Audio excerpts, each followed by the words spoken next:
আসসালামু আলাইকুম। আমরা কদিন আগেই শুনলাম যে চিন্ময় কৃষ্ণ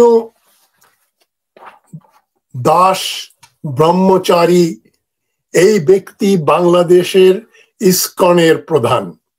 আবার হঠাৎ করে 29শে নভেম্বরের মানব জমিন পত্রিকাতে রিপোর্ট বেরিয়ে হয়েছে, সেখানে বাংলাদেশের ইসকনের সাধারণ সম্পাদক চারুচন্দ্র দাস ব্রহ্মচারী খুব ইনিয়ে বিনিয়ে বললেন, চিন্ময় কৃষ্ণ দাসকে তো বহু আগেই দল থেকে বের করে দেওয়া হয়েছে।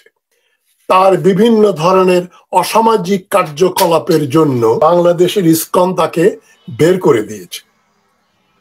এরপরে ইসকনের প্রধান হিসাবে তিনি চট্টগ্রামের লালদিঘি ময়দানে বিরাট জ্বালাময়ী বক্তব্য দিলেন, মাহমুদুর রহমানের সঙ্গে চ্যালেঞ্জ দিলেন যে মাহমুদুর রহমান ইসকনকে সন্ত্রাসী দল বলেছেন ইত্যাদি। যে কোনো মন্তব্যের জন্যই সেই মন্তব্য ফেরত না দিলে 7 দিনের ভেতরে মাহমুদুর রহমানের উপরে ভীষণ রকম ব্যবস্থা গ্রহণ করা হবে ইত্যাদি বললেন এই চিন্ময় দাস মহাপ্রভু।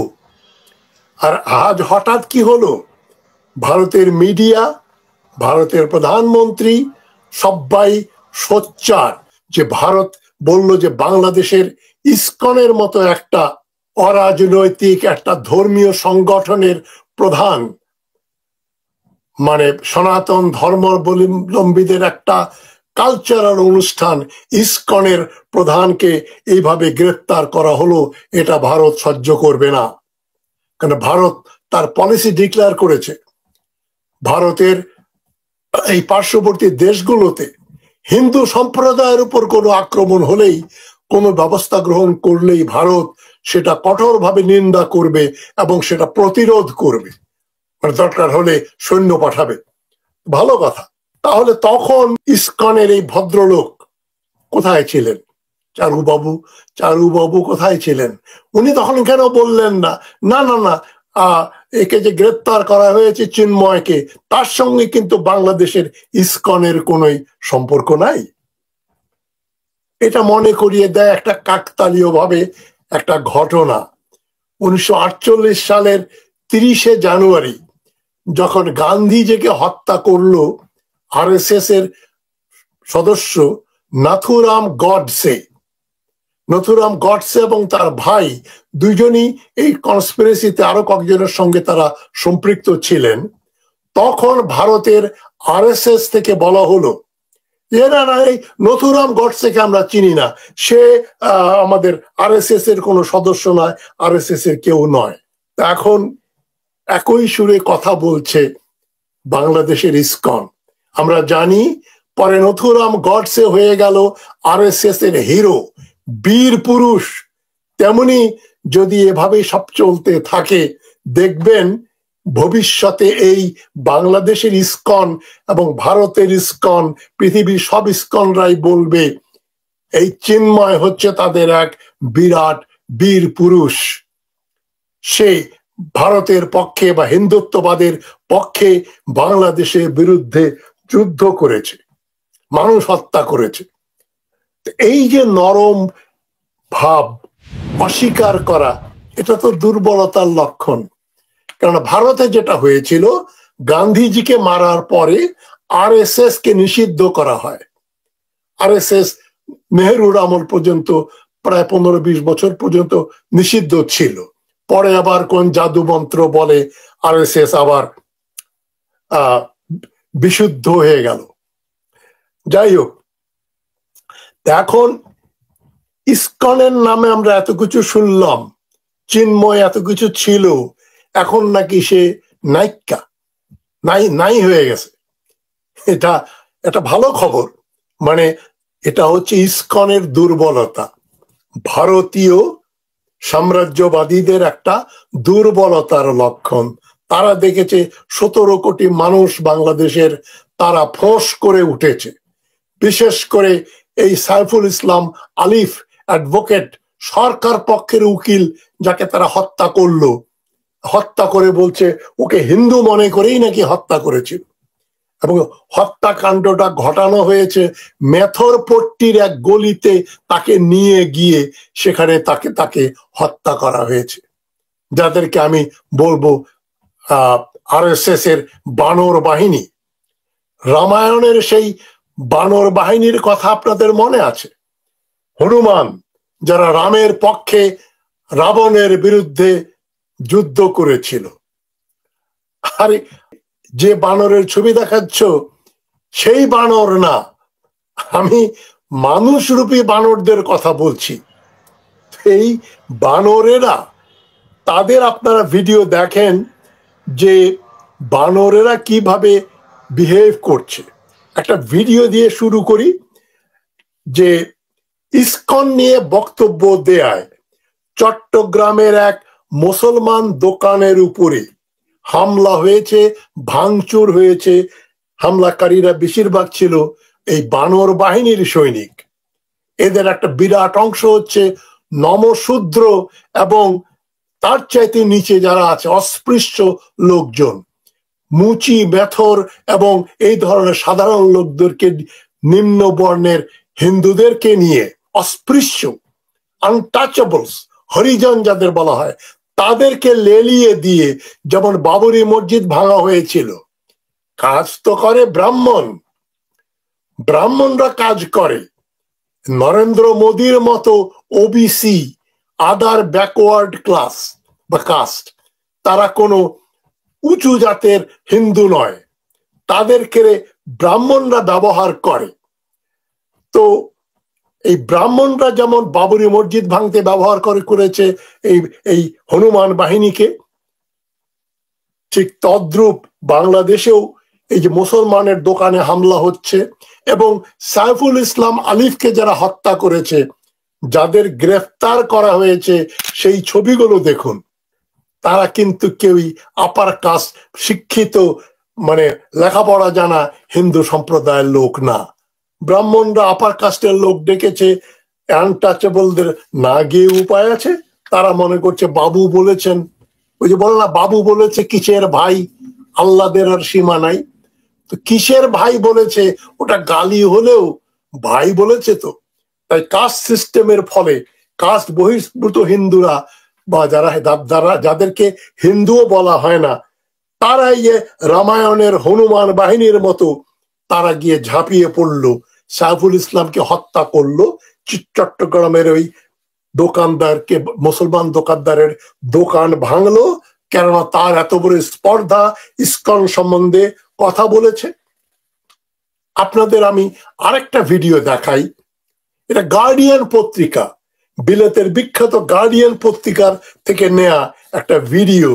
সে ভিডিওতে দেখেন কিভাবে এই যে বানর বাহিনী ভারতে মসজিদ ভাঙছে এবং মন্দির বানানোর দাবিতে তারা মুসলমানদের পেটাচ্ছে, নির্মম ভাবে তাদের প্রহার করছে এবং হত্যাকাণ্ডও ঘটেছে। গুজরাট থেকে শুরু করে সর্বত্র। কোথায় যেন একটা স্ট্যাটিস্টিক্স পড়েছিলাম বহু আগে, যে ভারতে প্রতি বছর কমপক্ষে 500 মুসলমানকে হত্যা করা হয়। হিন্দুত্ববাদীরা কমপক্ষে 500 মুসলমান প্রতি বছর মারা যায় ভারতে, এবং তারাই আমাদের অসাম্প্রদায়িকতা, সকল ধর্মে বন্ধুত্ব, মানবতা ইত্যাদি শেখাতে আসে। ফ্যাসিস্ট হিন্দুত্ববাদীরা আমাদেরকে ধর্ম শেখায়, আমাদেরকে কি বলে, অহিংসতা শেখায়। তো যাই হোক, ওই ভিডিওটা যেমন দেখলেন গার্ডিয়ানের, কিভাবে তারা উচ্ছৃঙ্খল হয়ে ভাঙাচোরা করছে এবং লুটপাট করছে এবং হত্যাযজ্ঞে মেতেছে। এদিকে চট্টগ্রামের একটা খবর আপনাদের না দেখালেই নয়, মানব জমিনের। সেখানে কি দেখছি আমরা? সেখানে দেখছি চট্টগ্রামে যখন একে নিয়ে আসা হলো, এই চিন্ময় বাবুকে প্রিজন ভ্যানে তাকে আনা হয়েছিল, সেই প্রিজন ভ্যানে 2.5 ঘন্টা পর্যন্ত ওই প্রিজন ভ্যানটা আদালতের বাইরে দাঁড়িয়েছিল। কোন পুলিশ ওই প্রিজন ভ্যানের আশেপাশে ছিল না। ভেতর থেকে 2.5 ঘন্টা বক্তৃতা দিয়েছে। বিশ্বাস হয়? চট্টগ্রামের কোর্টের বাইরে প্রিজন ভ্যানের ভিতরে হ্যান্ডফোন কে দিল আসামিকে? আসামির হাতে কোনো হ্যান্ডকাফ নেই এবং তাকে ক্লাস দেওয়া হয়েছে। তাকে মানে সাধারণ কয়েদি না, তিনি ভিআইপি। এবং এই যে ব্যাপারটা ঘটলো, তাহলে কাকে আমরা দোষ দেব? সর্বপ্রথম ডক্টর ইউনূসকে, কেননা তিনি সরকার প্রধান। ইউনূস সাহেব বলটা পাস করে দেবেন যে আমি তো না স্বরাষ্ট্র উপদেষ্টা, এই যে lieutenant general retired Jahangir Alam Chowdhury, উনি জবাব দেবেন যে কিভাবে চট্টগ্রামে দিনে দুপুরে একজন প্রিজনারকে, একজন কয়েদিকে কয়েদির ভ্যানের ভিতরে হ্যান্ডফোন দিয়ে জ্বালাময়ী বক্তৃতা দেওয়ার পারমিশন দিল পুলিশ। 2.5 ঘন্টা, 2 মিনিট না, 2-2.5 মিনিট না, 2.5 ঘন্টা বক্তব্য দিল। পুলিশ সুকৌশলে ওই ভ্যানের কাছ থেকে সরে গেল। তো এই যে জাহাঙ্গীর সাহেব বলবেন, উনি ভদ্রলোক, এখানে সেজদার কালো দাগ, খুব পরহেজগার লোক মনে হচ্ছে চেহারা দেখে, উনি বলবেন আমি তো জানি না। আইজি সাহেবকেও বলবেন, আইজি সাহেব বলবেন আমি তো জানি না। চট্টগ্রামের রেঞ্জের যে ডিআইজি, তাকে জিজ্ঞেস করেন। ডিআইজি বলবেন আমি তো জানি না। এই চট্টগ্রামের যে পুলিশ কমিশনার, তিনি জবাব দেবেন। পুলিশ কমিশনার বলবেন আমি তো জানি না রে বাবা, ওই যে ওই আদালতটা যে থানার অধীনে পড়ে, ওই থানার অফিসার ইনচার্জ বলতে পারবেন। অফিসার ইনচার্জ বলবেন আমি তো তখন থানায় ছিলাম, আদালতের সামনে কি হয়েছে সেটা ওই পুলিশের হাবিলদার আর যে পুলিশরা তাকে জেলখানা থেকে আদালতে নিয়ে এসেছিল, প্রিজন ভ্যান যারা নিয়ে এসেছিল, তারা জানে। তারপরে ওটা আবার উপরে যাবে, উপর থেকে নিচে যাবে। এই প্রত্যেকটা হারামজাদা পুলিশ অফিসারের চাকরি যাওয়া উচিত। আমি গাল দিয়েই বলছি, হারামজাদা তো বটেই তারা, বরাহ শাবক। এগুলোকে চাকরিচ্যুত করে ইউনূস সাহেব, আপনি দয়া করে এই ডিআইজি, চট্টগ্রামের পুলিশ কমিশনার, থানার ওসি সবগুলোকে চাকরিচ্যুত করেন এবং জেলে দেন। এবং বিপ্লবী সরকার বলে দেবে কম পক্ষে 20 বছরের জেল এবং সম্পত্তি বাজেয়াপ্ত করতে হবে এই পুলিশদের। যারাই হাবিলদার এবং সিপাহী যারা ছিল, তাদেরও চাকরি চলে যাবে একেবারে ওই দিন থেকে, ইফেক্টিভলি ফ্রম দ্যাট ডে, যেদিন ওকে চিন্ময়কে আদালতে আনা হয়েছিল। সম্ভব নাকি কল্পনা? আমি কি বেশি চিন্তা করছি? এই কোমর ভাঙা সরকার পারবে? কোমর ভাঙা সরকারের কোমর ভাঙা স্বরাষ্ট্র মন্ত্রণালয় পারবে? আইজি সাহেব পারবেন? ডিআইজি, পুলিশ অফিসার ইনচার্জ, সিপাহী, হাবিলদার, কেউ কিছু করতে পারবে? যে না রে বাবা, কি করতে গিয়ে কি হয়ে যায়। আবার মোদি সাহেব খেপে যাবে, হাসিনা আপা খেপে যাবে, তখন তো জান নিয়ে টানাটানি। চাকরি গেলে না যাবে, কিন্তু জান চলে যায়। কোনটা যায়, কোনটা যায় সেটা জানে না পুলিশ। আমাদের পুলিশ স্বরাষ্ট্র মন্ত্রীও জানেন না। সবাই ভয় পায় এবং কাজ করতে ভয় পায়, মানে কাজ দায়িত্ব নিতে ভয় পায়। সুতরাং এই কোমর ভাঙা সরকারের এটাই চলতে থাকবে। এখন ইসকন, ভারত ও বিজেপি কে নিয়ে আমাদের প্রধান সমস্যা। কিন্তু আমরা কি দেখতে পাচ্ছি, এখন ইসকন কে দোষ না দিয়ে এক ধরনের বুদ্ধিজীবী আর কিছু লোকজন, তারা বলছে এগুলা আওয়ামী লীগ, ছাত্রলীগ করছে। ছাত্রলীগ, আওয়ামী লীগ বাংলাদেশের শত্রু, আমরা জানি। এদেরও নিষিদ্ধ করা উচিত। ইউনূস সাহেব সাহস পাবেন না, কেননা মির্জা ফখরুল ইসলাম আলমগীর, পৃথিবীর বাদশাহ আলমগীর, উনি বলে দিয়েছেন আওয়ামী লীগকে নিষিদ্ধ করা যাবে না। হাসিনা খারাপ, আওয়ামী লীগ তো ধোয়া, দুধে ধোয়া, একেবারে কত সদ্য ভূমিষ্ঠ শিশুর মতো একেবারে নিষ্পাপ। মির্জা ফখরুল ইসলাম আলমগীর তাই মনে করেন, ডক্টর আসিফ নজরুল সাহেবও তাই মনে করেন, ব্রিগেডিয়ার জেনারেল রিটায়ার্ড কি নাম ওনার, ভুলে নামটাই ভুলে যাই, মায়া লাগে খুব, উনি আওয়ামী লীগ বাঁচাতে চান, তারাও আওয়ামী লীগের পক্ষে কথা বলবেন। সুতরাং ইউনূস সাহেবও একই কথা বলেছেন যে দল ইচ্ছা করলে আওয়ামী লীগকে নিষিদ্ধ করতে পারে। আমি তো কোনো পলিটিক্যাল সরকার না। ডক্টর ইউনূস পলিটিক্যাল সায়েন্সের পুরো থিওরিটাকেই ধূলিসাৎ করলেন। যাই হোক, আমি আশাবাদী না। আমি তোমাদের জন্য বলছি, যাদের বয়স 40-এর নিচে, আমার ছাত্র যারা, তোমাদের আমি ছাত্র বলেই মনে করি, তোমরাই শেষ ভরসা। এই বুড়া রাজনীতিবিদ বুদ্ধিজীবীদের দিয়ে হবে না, হবে না কো।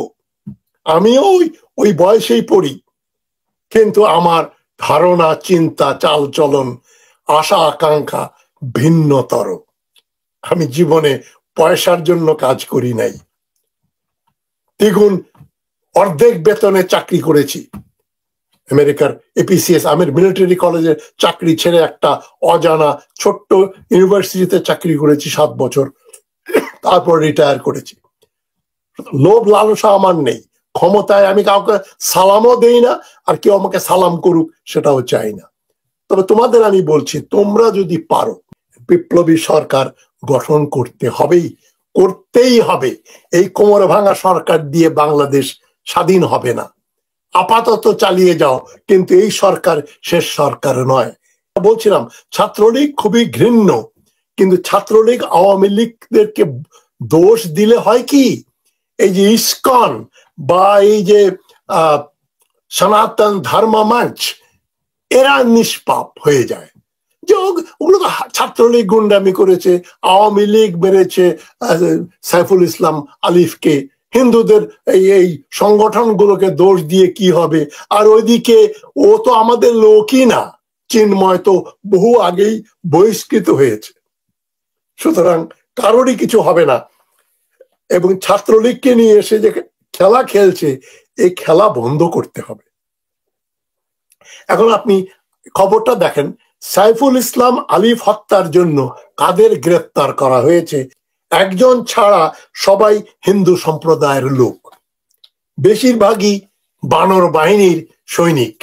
তো এই বানর বাহিনীর এই সৈনিকদের বাদ দিয়ে আমরা অযথা মুসলিম ছাত্রলীগের মুসলিম কর্মীদের দিকে অঙ্গুলি হেলন করছি কেন? উদ্দেশ্য ওতে তো কাউন্টার প্রোডাক্টিভ একটা ব্যাপার হয়ে যাবে। এখন ইসকন নিষিদ্ধ করার ব্যাপারে একটা অতি জঘন্য মন্তব্য করেছেন পরিবেশ উপদেষ্টা সৈয়দা রিজওয়ানা হাসান। সৈয়দা রিজওয়ানা হাসান যেটা বললেন, ব্যক্তির অপরাধের সাথে সংস্থার অপরাধকে আমরা জড়িয়ে ফেলছি না। এখন একটা সুনির্দিষ্ট অভিযোগের ভিত্তিতে একজনকে গ্রেফতার করা হয়েছে, তার ব্যাপারে একটা আইনি প্রক্রিয়া চলছে। তিনি অভিযুক্ত হতেও পারেন, অভিযুক্ত নাও হতে পারেন, সেটা আদালত দেখবে। যে কোন ব্যক্তির অপরাধে তো সংগঠনকে নিষিদ্ধ করা যায় না। সংগঠনের কোন নেতা যে কথা বলবেন সেটা তার দায়িত্বেই তিনি বলছেন। সুতরাং আমরা কিভাবে এই চিন্ময় কৃষ্ণ দাস ব্রহ্মচারী মহাপ্রভুর কোন অপরাধ সংগঠিত যদি উনি করেই থাকেন, সেজন্য নিষ্পাপ ইসকন কি দোষ দিতে পারি? ইসকন কিন্তু 10-12টা দেশে নিষিদ্ধ, সিঙ্গাপুর সহ। কিন্তু সৈয়দা রিজওয়ানা হাসান এটা জানেন না, এবং উনি বললেন ঠিক একই কথা ওই যে মির্জা ফখরুল ইসলাম আলমগীর সাহেব যেটা বললেন। মির্জা ফখরুল ইসলাম আলমগীর যেমন হাসিনাকে দোষী মনে করেন, আওয়ামী লীগকে নয়। ওই একই থিওরি ব্যবহার করলে জার্মানিতে শুধু হিটলার এবং ইটালিতে মুসলিনি নিষিদ্ধ হতো, ইরাকে শুধু কেবলমাত্র সাদ্দাম হোসেন নিষিদ্ধ হতো। সাদ্দাম হোসেনের বাথ পার্টি, মুসলিনির ফ্যাসিস্ট পার্টি আর হিটলারের নাৎসি পার্টি কোনোদিনও নিষিদ্ধ হতো না, যদি জনাবে আলম মির্জা ফখরুল ইসলাম আলমগীর সাহেবদের মতো এবং সৈয়দা রিজওয়ানা হাসানদের মতো সবাই চিন্তা করত, আসিফ নজরুল সাহেবদের মতো যদি সবাই চিন্তা করত, না না না ভুল করেছে হাসিনা, তাই বলে কি আওয়ামী লীগকে নিষিদ্ধ করা যায়? কিন্তু থিওরি কিন্তু তা বলে না। ফ্যাসিবাদ মানে ইসকনের প্রত্যেকটা লোকের যে আচরণ সেদিন পর্যন্ত ছিল, সাইফুল ইসলামকে হত্যা করার পরেও তাদের যে মুখের জোর, বডি ল্যাঙ্গুয়েজ ছিল, তাকে গ্রেপ্তার করার পরেও সে 2.5 ঘন্টা হ্যান্ডফোনে হ্যান্ড মাইকে কথা বলেছে, যে সাহস ছিল, নিশ্চয়ই দিল্লি থেকে নির্দেশ এসছে তোমরা বাড়াবাড়ি করো না, আমরা কিন্তু এই ইউনূস সরকারের বিরুদ্ধে অস্ত্র শস্ত্র নিয়ে যুদ্ধ করতে পারবো না, আমাদেরও কোমর ভাঙা। আমাদের সেনাবাহিনী চীন ও পাকিস্তানকে ঠেকা দিতেই তাদের কাপড় চুপড় 2 বেলা 3 বেলা নষ্ট হয়ে যায়। এখন বাংলাদেশের বিরুদ্ধে একটা ফ্রন্ট আমরা খুলতে পারবো না। আমি এই যে লেম্যানদের কাছ থেকে একটা কথা শুনি যে ভারতের সঙ্গে আমাদের 4005 কিলোমিটারের বর্ডার। আরে বাবা, এটা তো বাংলাদেশের সঙ্গেও ভারতের 4005 কিলোমিটার লম্বা বর্ডার আছে। ভারতের সঙ্গে আমাদের বর্ডার নেই, শুধু আমাদের সঙ্গে ভারতেরও 4000 কিলোমিটারের একটা বর্ডার লাইন আছে। আমরা যদি ভয় পাই তারা যে কোনো জায়গায় ঢুকে পড়বে। ওই যারা বাবরের হাত থেকে ইখতিয়ার উদ্দিন মোহাম্মদ বিন বখতিয়ার খিলজির কাছ থেকে পেছনের দরজা দিয়ে কাপড় চুপড় নষ্ট করে যারা পালিয়ে গেছে, ইতিহাসে নজির রয়েছে। মোহাম্মদ ঘোরির কাছে কিভাবে মার খেলো পৃথিবীরাজ।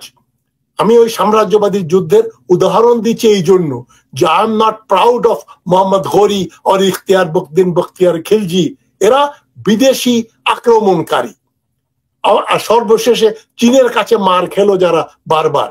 চীন তাদের কয়েক হাজার স্কয়ার মাইল জমি দখল করে রেখেছে। সিকিমের প্রায় অর্ধেক চীনের হাতে। এটা ভারত কিন্তু বলে না। মার খেয়ে ওই যে লজ্জা শরম থাকে না, চোরাগুপ্ত মার খেয়ে করবে, মার খাবে, বলবে না যে মার দিছে, মারতে আসছিল, পারে নাই। ওটাই হচ্ছে ভারতবর্ষ।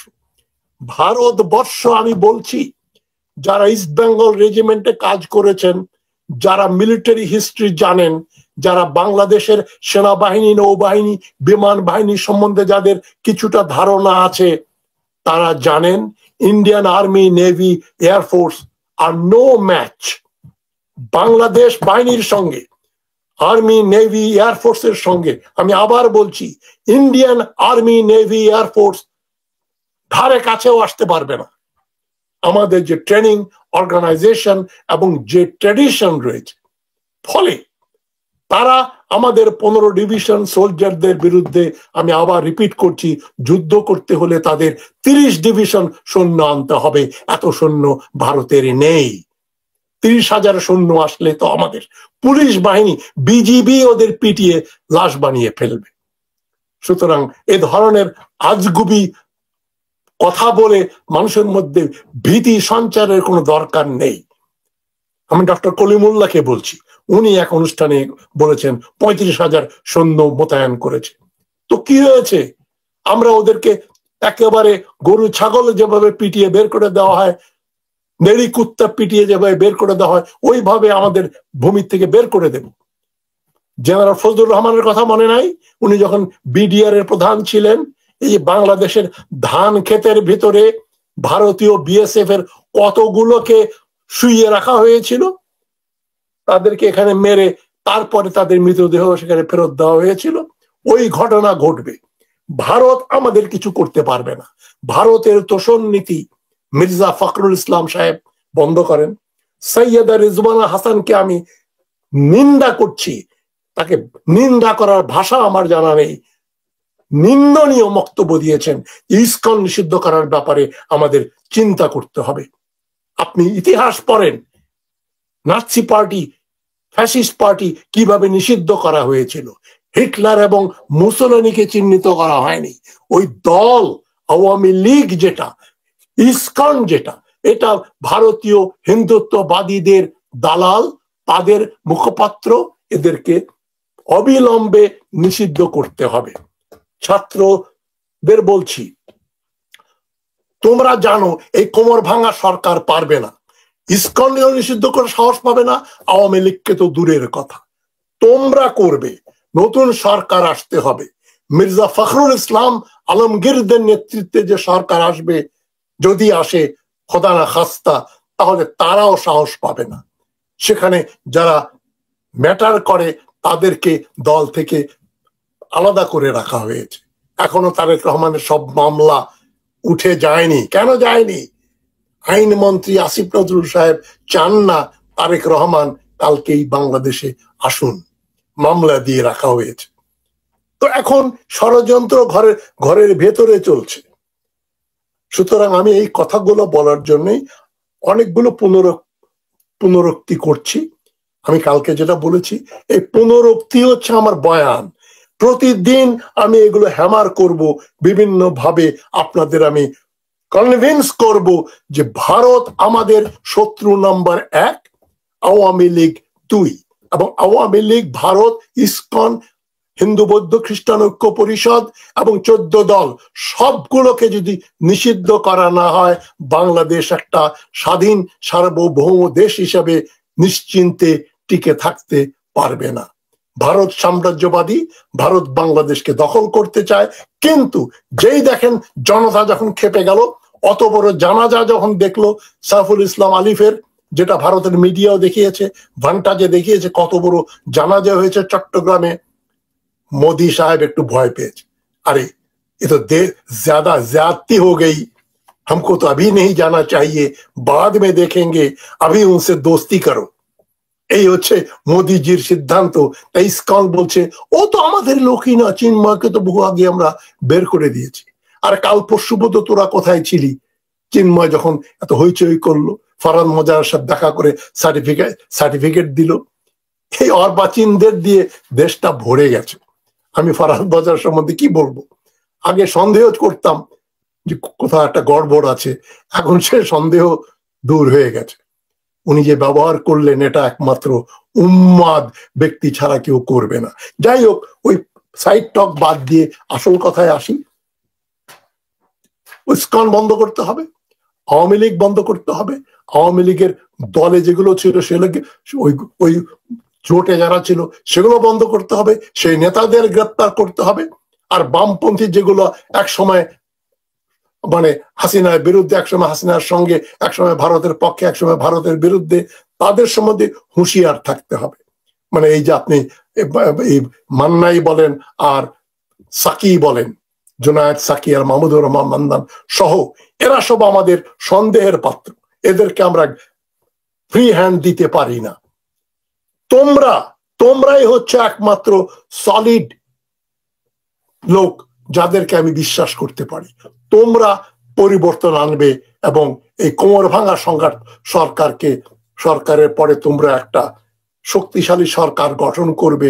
ভারত কোনো ফ্যাক্টর নয়।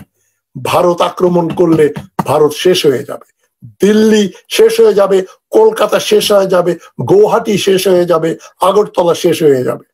তারা কোনোদিনও বাংলাদেশকে আক্রমণ করে বেঁচে যাবে না। সুতরাং সেটা মোদি জানে, তার জেনারেলরাও জানে, শুধু জানে না আমাদের লোকজন। কেন ইসকন যে বলছে চিন্ময় আমাদের লোক না, সেটাই আমাদের বিজয়ের একটা নিদর্শন মাত্র। ভালো থাকবেন সবাই। আসসালামু আলাইকুম।